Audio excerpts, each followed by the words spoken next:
Hello and welcome to Vlog 25 from Drizzly, Melbourne. Today I'm going to be discussing a paper that I recently published in the Journal of Urban Forestry and Urban Greening with 26 other authors from 10 different countries. But firstly, I'd like to acknowledge that I'm on the lands of the Wurundjeri people of the Kulin Nation and pay respects to elders past and present. Today I'm calling in from Melbourne University's Burnley campus. 17 to 18 years ago, I did my master's at this place. It has the most stunning gardens you will find in Melbourne for a university campus, I believe. And I recommend you come visit it. I can see a whole bunch of people walking around as I'm doing this clip. And there's a Friends of Burnley campus group here if you want to get involved in the maintenance of this garden, so it's available for you.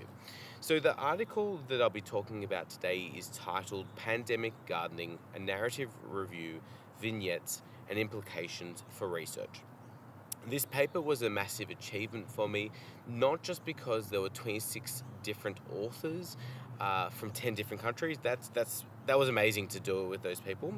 But I built this team specific with others I love to work with, and also people I had always dreamt of collaborating with, but I was too scared to.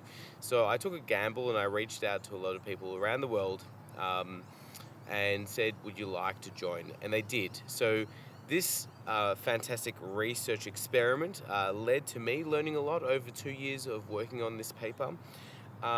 On a topic that I'm really interested in, and all the collaborators were interested in. So it was a really lovely journey to go on. If you want to find this article, as I always do, I'll put it in the YouTube comment box, the link to the article. And it's open access, so you'll be able to read it. You won't need to email me this week to find it. So here's some of the kind of important points to summarize.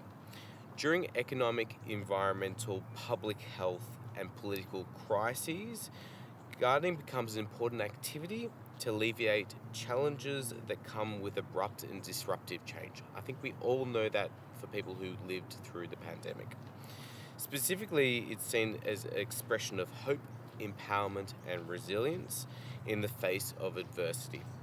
We provide examples of gardening surging during these challenging times, specifically examples like the World Wars, the Great Depression, the 1970s recessions, both from a grassroots and government perspective.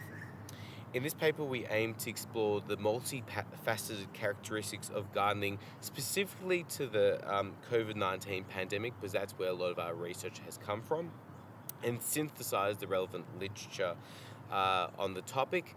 And we also provide 3 case studies from our own research.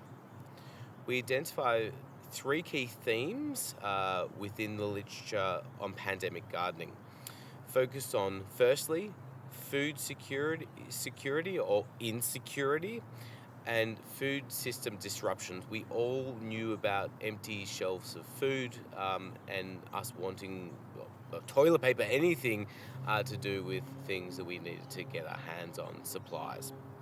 And the second thing was the health and well-being benefits of gardening.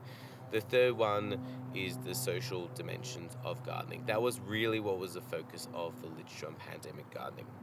We also explored what COVID-19 gardening looked like in different settings, and we elaborate on that in the examples. Then the 3 case studies focus on a local example from the USA, specifically focused on Denver Urban Gardens. Then we look at a national example, and we look at a pandemic survey from Australia undertaken by Sustain, the Australian Food Network. And if you don't know them, you should look them up. I'll also put a link to their website here because it's fantastic. I'll also put a link to Denver Urban Gardens website as well. And the final case study is an international pandemic survey led by scholars from Australia, Germany, and USA.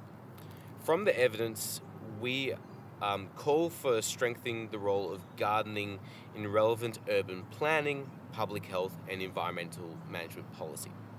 So we've provided 4 priority areas and we recommend 4 things in this paper, and they are specifically embedding gardening in public health policies on the basis that gardening brings substantial benefits to mental health and community well-being, both within and outside periods of acute crisis. Targeting programs to support more equitable access to gardening as a public health measure would benefit from a stronger and more explicit strategic policy integration between urban planning, affordable housing, open access, open spaces, and food security initiatives, and integrating gardening into risk management and resilience planning and policy design to protect critical infrastructure and urban systems, including food supply chains.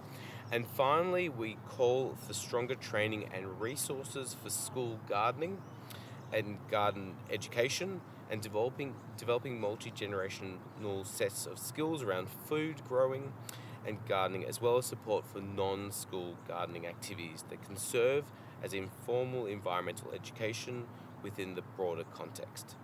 So that's it for me this week. Goodbye, and thank you for digging into your health and well-being.